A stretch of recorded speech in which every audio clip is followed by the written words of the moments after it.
अस्सलाम वालेकुम second year वालों, मैं उम्मीद करता हूं कि आप सब खैरियत से होंगे। तो आज का जो इंग्लिश का पेपर था मॉर्निंग वाला, दैट वाज द आसानेस्ट and the sweetest paper ever. मतलब मैंने अब जितनी भी अंग्रेजी पढ़ाई है सेकंड ईयर का, इस तरीके का पेपर मैंने नहीं देखा। मतलब बहुत ही कोई हलवा किस्म का पेपर था। मतलब एमसीक्यूज में आप देखें, एक ही एमसीक्यू 2 दफा पूछा हुआ था। और इसी तरीके से जो सब्जेक्टिव पेपर है उसके अंदर करेक्शन को आप ले लें, आप बाकी सारी ग्रामर को ले लें, एसेज को ले लें, आप जो है वो कॉम्प्रिहेंशन वाले पैसेज को ले लें, पोइट्री के सेक्शन को ले लें। मैं कहता हूँ यार मजा आ गया, भंगड़ा डालने का दिल कर रहा है। और आप लोगों की आई होप की जो एंडिंग है वो एक खूबसूरत शानदार अंदाज में आपके इतने लंबे टेन्योर की जो आपकी कॉलेज लाइफ है उसकी एंडिंग हो रही है। And I pray and I hope कि इंशाल्लाह आपका जब रिजल्ट आएगा तो you will be happy with your results. और आगे आपके जो भी इरादे हैं, जो भी आपने अपने लिए करियर प्लान बनाया हुआ है, अल्लाह ताला उसमें आपके लिए आसानियां फरमाए।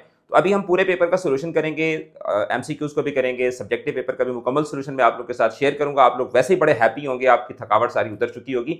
लेकिन आप लोगों का जो एकेडमिक सफर है वो ऑब्वियसली अभी तक खत्म नहीं हुआ।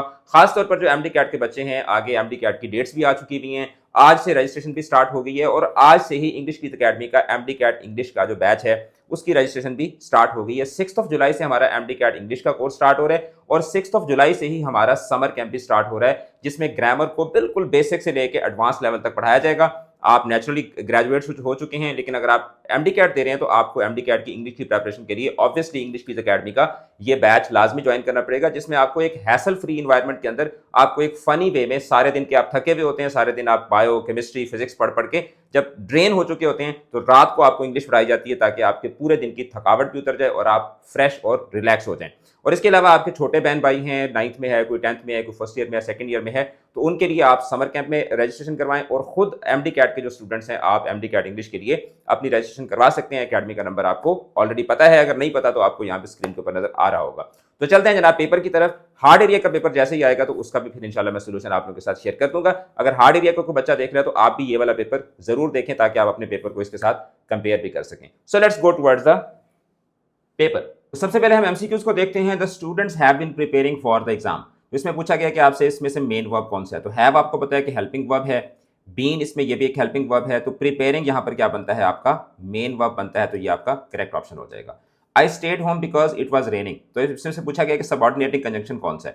तो इसमें से बिकॉज जो है ये क्या है, आपका सबऑर्डिनेटिंग कंजंक्शन बनता है। Please dash the lights before living the room. तो क्या हो जाएगा, please turn off the lights before living the room. फिर उसके बाद I will call you when I arrive home. तो इसमें व्हेन आई अराइव होम जो है ये हकीकत क्या है, टाइम को इंडिकेट कर रही है, तो ये बेसिकली क्या बनेगी, एक एडवर्ब क्लॉज बनेगी। हालांकि टेक्निकली देखा जाए तो ये एक डिपेंडेंट क्लॉज भी है, तो डिपेंडेंट क्लॉज भी इसका दुरुस्त ऑप्शन हो सकता है, लेकिन यहाँ पे चूंकि ये कैटेगोरिकली एक एडवर्ब क्लॉज है तो एडवर्ब क्लॉज इसका दुरुस्त जवाब बनेगा। हालांकि ग्रामेटिकली अगर देखा जाए तो इसमें डिपेंडेंट क्लॉज भी इसका ठीक ऑप्शन बन सकता है।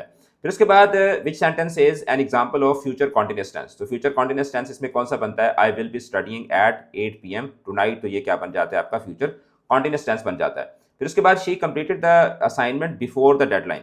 तो अब इसमें she completed the assignment when को ये चीज आंसर कर रही है और ये एक फ्रेज है, तो ये क्या बन जाएगी, ये एक एडवर्बियल फ्रेज बन जाएगी। फिर उसके बाद they sat under the old tree. तो इसमें से बताएं जी प्रेपोजिशनल फ्रेज कौन सी है। तो इसमें अंडर द ओल्ड ट्री जो है ये क्या बनती है, प्रेपोजिशनल फ्रेज बनती है। बड़े सिंपल से एमसीक्यूज आए हुए थे। The earthquake of 2005 was devastating. तो डेवास्टेटिंग का सिनोनिम क्या बनता है, रैकिंग बनता है, यानी तबाह कर देने वाला।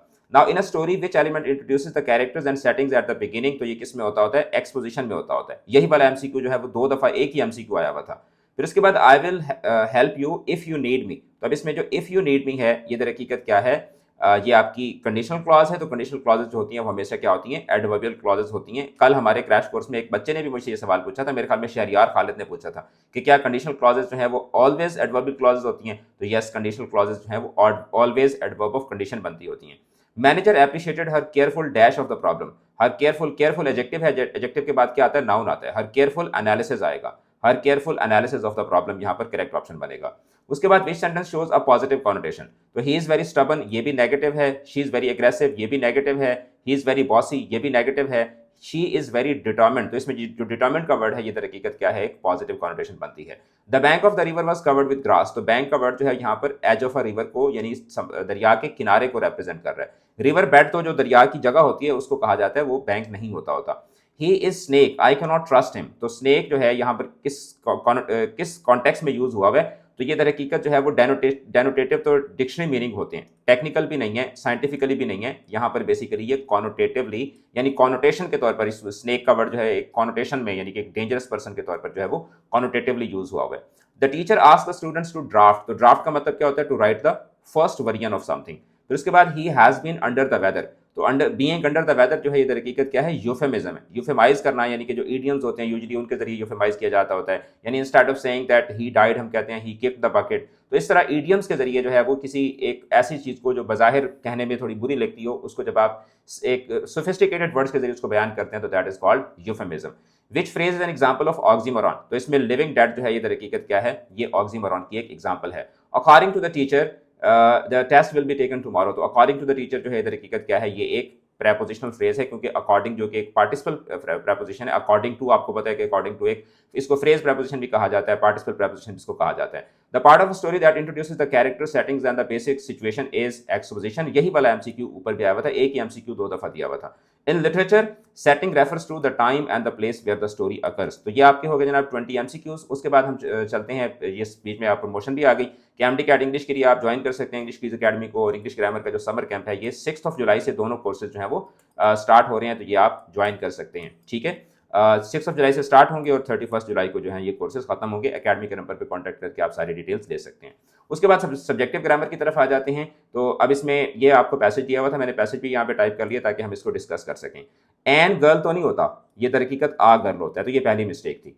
अ girl, an girl went to the park every evening, ठीक है। शी सॉड, तो सॉड नहीं होता, शी सॉ होगा। She sawed a butterfly and chase them, तो एक बटरफ्लाई है तो उसके लिए दैम नहीं आ सकता, क्या आएगा, she saw a butterfly and chased it across the flowers. तो अब यहाँ पे एक फुल स्टॉप जो था वो आपके ओरिजिनल पेपर के अंदर मिसिंग था। The butterfly flu high in the sky, और यहाँ पे एक ऑक्सफोर्ड कॉमा आता है, ये ऑप्शनल होता है। अगर यहाँ पे ये ऑक्सफोर्ड कॉमा आपने नहीं भी लगाया तो कोई इतनी मसले वाली बात नहीं है, लेकिन अगर लगा दें तो अच्छी बात है। जो 6 नीट मिस्टेक्स बनती हैं वो मैं आपको बता दूंगा। अब तक हम लोग जो है वो 4 मिस्टेक्स कर चुके हुए, ठीक कर चुके हुए हैं। अच्छा, उसके बाद and the girl runs happy नहीं होगा, एंड द गर्ल क्योंकि पास्ट का सारा कॉन्टेक्स्ट है तो and the girl ran happily, तो ये दोनों मिस्टेक इकट्ठी आ जाती हैं। Ran happily to follow it. Everyone on the garden नहीं होता, एवरीवन इन द गार्डन होता है, और ये गार्डन के ये वाले स्पेलिंग दिए हुए थे, आपने ये वाले स्पेलिंग ठीक करने थे। Everyone in the garden watch them with interest. अब यहाँ पे जो देम है ये इसको आप इट में भी कन्वर्ट कर सकते हैं, क्योंकि एक ही बटरफ्लाई की बात हो रही है, लेकिन अगर उसमें एक से ज्यादा थी बटरफ्लाइज और उसने सिर्फ एक देखी थी तो इन दैट कॉन्टेक्स्ट यहाँ पर देम भी आ सकते हैं। लेकिन अगर किसी ने इस देम को भी इट में कन्वर्ट किया तो भी आपका ठीक हो जाएगा।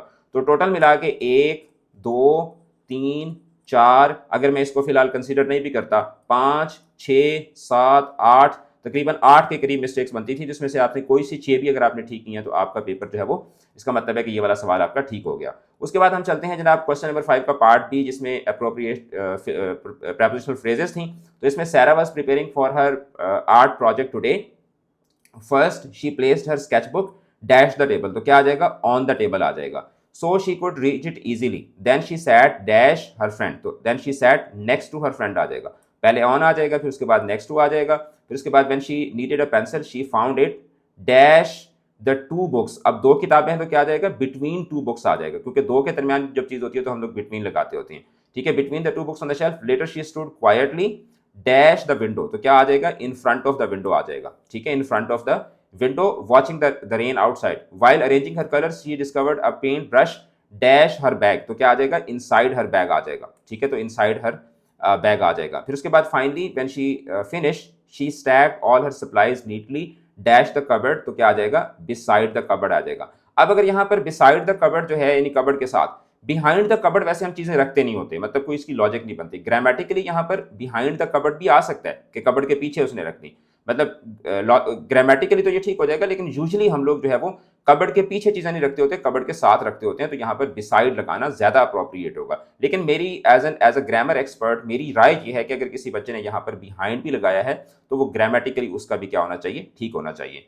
उसके बाद हम चलते हैं जनाब क्वेश्चन नंबर 5 का पार्ट सी, जिसमें वर्ब्स एंड वर्बल्स होते हैं। She dash her homework before dinner yesterday, तो अब इसमें देखें ये पास्ट का एक कॉन्टेक्स्ट है, तो इसमें हैज कंप्लीटेड नहीं आ सकता बल्कि हैड कंप्लीटेड आएगा। I prefer dash, I prefer jogging early in the morning when it is quite. I prefer jog नहीं हो सकता क्योंकि जॉग तो बेयर इन्फिनेटिव है, तो यहाँ पर वैसे भी प्रीफर के साथ हमेशा हम लोग क्या लगाते होते हैं, जेरेंट्स ही लगाते होते हैं।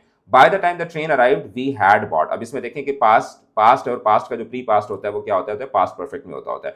Reading books helps to learn dash helps to remember. तो अब इसमें जो पैरेलल स्ट्रक्चर है उसको मेंटेन रखने के लिए हम यहाँ पर राइटिंग कहेंगे। स्टॉप डैश, तो स्टॉप टॉकिंग लाउडली होगा, स्टॉप टू टॉक नहीं होता। स्टॉप के बाद यूजली हम लोग जो है वो जेरेंड को यूज करते होते हैं। ही इंजॉयज ट्राइंग, तो इंजॉयज, लव्स, हेट्स, तो उसके साथ हमेशा जेरेंड आता होता है। फिर उसके बाद the meeting started exactly 5 minutes before schedule. गो जो है वो एब्सोल्यूट यानी कि एंडिंग या एब्सोल्यूट एडवर्ब ऑफ टाइम के तौर पर आता होता है। बिफोर एक प्रपोजिशन है और उसको ऑब्जेक्ट ऑफ प्रपोजिशन चाहिए होता है। ये हमने क्रैश कोर्स के अंदर भी कल ये बात डिस्कस की थी। I dash drink coffee before starting my work, तो आई ऑलवेज आएगा क्योंकि यहाँ पर हमें मोडेलिटी दरकार है। उसके बाद क्वेश्चन नंबर 6 की तरफ चलते हैं, वर्ड फॉर्मेशन वाली तरफ। द मैनेजर्स डैश अप्रोच, तो यहाँ पर हमें एडजेक्टिव चाहिए, तो क्या होगा, the managers professional approach during the meeting impress the entire board. He spoke, अब यहाँ पे हमें चाहिए एडवर्ब, तो क्या हो जाएगा, he spoke clearly about the companies future goals. His main dash, तो यहाँ पर हमें क्या चाहिए, नाउन चाहिए। His main priority was to ensure that every team member felt valued. To achieve this, he organized a dash workshop. तो यहाँ पर हमें क्या चाहिए, वर्कशॉप के लिए एक एडजेक्टिव चाहिए, तो a creative workshop to encourage new ideas. He believed that constant dash, अब यहाँ पर हमें चाहिए नाउन, तो constant improvement was the key to staying competitive. The staff praised him for his dash, अब यहाँ पे हमें क्या चाहिए, his, यहाँ पे हमारे पास क्या है, एक पोजेसिव एडजेक्टिव है, तो यहाँ पर हमें नाउन चाहिए, तो डिसाइड से क्या बनेगा, डिसाइसिवनेस आ जाएगा, डिसाइसिवनेस नाउन बन जाएगा। And his ability to handle dash situations, तो सिचुएशंस के लिए हमें क्या चाहिए, एडजेक्टिव चाहिए, तो हम लोग जो है वो प्रेजेंट पार्टिसिपल एडजेक्टिव यहाँ पर लेकर आएंगे, प्रेसिंग सिचुएशंस विद अ काम माइंड। उसके बाद जी आखिरी सवाल है जो कि बहुत ही हलवा सवाल होता है। The team lead started the day by reviewing the monthly targets. अब यहाँ पे हम टाइम के लिए हमें जो है क्या चाहिए, एक ट्रांजिशनल डिवाइस चाहिए। तो अब यहाँ पे चूंकि पहले एक रेफरेंस आ चुका है, तो यहाँ पे आप आफ्टरवर्ड्स भी लगा सकते हैं, देन भी लगा सकते हैं, हेंस फोर्थ भी लगा सकते हैं। उसके बाद जी the workload was quite heavy this week dash, अब एडिशन के लिए आप furthermore, additionally, in addition, moreover, ठीक है, इस तरह के आप लगा सकते हैं। 2 members were on leave. The employees felt pressured, अब यहाँ पे आपको चाहिए कंट्रास्ट, तो on the other hand, whereas, however, तो ये सारे आपको लगा सकते हैं। They remain focused on their goals. They collaborated closely on the main project. Cause and effect, as they wanted to finish भी हो सकता है, because they wanted to finish भी हो सकता है, for they wanted to finish भी हो सकता है, since they wanted to finish भी हो सकता है। Sequence के लिए eventually, in the end, consequently, finally, even यहाँ पर आप नेक्स्ट भी लगा सकते हैं, आफ्टर वर्ड्स भी लगा सकते हैं, आफ्टर दैट भी लगा सकते हैं, क्योंकि ये सीक्वेंस को सारे, देन भी लगा सकते हैं, ये सारे जो है वो सीक्वेंस को इंडिकेट करते हैं। They submitted the final report to the director, everyone felt a sense of relief. उसके बाद एम्फेसिस के लिए यहाँ पे आप सर्टनली, अनडाउटेडली, ये वाले जो वर्ड्स होते हैं ये आप लगा सकते हैं। मेरे ख्याल में इसके अगला पार्ट भी था, तो वो मैंने इसको शायद एक पेज पे करने के चक्कर में जो लास्ट लाइन्स थी वो मैंने उनको स्किप कर दिया है समहाउ, ठीक है। तो मैं, अगर आप कहते हैं तो मैं आपको वो लाइन्स पढ़ के बता देता हूँ। जिसमें था कि dash that was the eventually, certainly, undoubtedly, that was the, मैं यहाँ से पेपर से आपको दिखा देता हूँ, that was the most successful project of the year। तो इस तरीके से था, that was the most successful project of the year। तो इस तरीके से ये पूरा जो है वो आपका पैसेज बनता है। तो जनाब पेपर आई होप कि आपका अच्छा हो गया होगा। एमडी कैट के जो बच्चे एमडी कैट एस्पिरेंट्स हैं, एमडी कैट के लिए आप इंग्लिश कीज अकेडमी को ज़रूर ज्वाइन करें। मैं यहाँ पे आपको उसका जो पूरा यानी कि फोल्डर है, शेड्यूल है, वो भी मैं आपको दिखा देता हूँ, ताकि आपको पता चल जाए कि एमडी कैट के अंदर आपको क्या पढ़ाया जाएगा। ये पूरा का पूरा ब्रोशर है, ये हम आपके साथ शेयर करेंगे। ये पूरा का पूरा आपका शेड्यूल है। आपको वोकेबलरी, फिर पोएटिक डिवाइसेस, फिर comprehension based questions, contextual clues, shades of meaning, pronoun antecedent, verbal, adverbs, prepositions, transitional devices. इसके अलावा जनाब आपके पास आगे punctuation, phrases, clauses, sentences, tenses, sentence inversion, active passive voice, direct indirect narration, फिर उसके बाद correction of error day 1, correction of error day 2, फिर ग्रैंड टेस्ट 1, ग्रैंड टेस्ट 2। इस तरीके से आपको पूरी की पूरी एमडी कैट की जो प्रेपरेशन है वो आपको करवाई जाएगी। इसी तरीके से समर कैंप की अगर मैं आपको बताऊं, तो समर कैंप का भी मैं आपको ब्रोशर जो है वो दिखा देता हूँ। ये हमारा जो समर कैंप का ब्रोशर है, यहाँ से आप देख सकते हैं कि समर कैंप के अंदर आपको क्या पढ़ाया जाएगा। ये समर कैंप का पूरा शेड्यूल है, जिसमें नाउन्स एंड प्रोनाउंस है, फिर वर्ब्स एंड वर्बल है, एडवर्ब एंड एडजेक्टिव है, प्रेपोजिशन है, आर्टिकल है, फ्रेजेस, क्लॉजेस है, टाइप्स ऑफ सेंटेंसेस है, नरेशन एंड वॉइसेस है, करेक्शन ऑफ एरर है, फिर उसके बाद गेटिंग स्टार्टेड विद क्रिएटिविटी है, पैराग्राफ राइटिंग, ऐसे राइटिंग 2 दिन में पढ़ाई जाएगी, लेटर एप्लीकेशन, रिपोर्ट राइटिंग है, कॉम्प्रीहेंशन 2 दिन में पढ़ाई जाएगी, पोएटिक डिवाइसेस हैं, पोएट्री को इंटरप्रेट किस तरह किया जाता है, ये सारी चीज़ें जो है वो आपको 1 मंथ के अंदर जो है वो पढ़ाई जाएंगी। इसमें 8th क्लास ऑनवर्ड सारे बच्चे ज्वाइन कर सकते हैं, आपका जौन सा मर्जी बोर्ड है, 8th 9th 10th first year second year university के स्टूडेंट्स जो भी अपनी ग्रामर को इंप्रूव करना चाहते हैं तो वो इस समर कैंप को ज्वाइन कर सकते हैं। 2 घंटे की क्लास होगी समर कैंप की 7 से 9 बजे तक, और जो एमडी कैट की क्लास है वो 9:30 से 11 बजे तक 1.5 घंटे की क्लास होगी। तो अकेडमी के नंबर पर कॉन्टैक्ट करके आप इन तमाम कोर्सेज की डिटेल्स भी ले सकते हैं और आप इन कोर्सेज को ज्वाइन कर सकते हैं। जुड़े रहें चैनल के साथ, अपना रखिएगा बहुत ज़्यादा ख्याल। ऑल द बेस्ट, खुदा हाफिज़।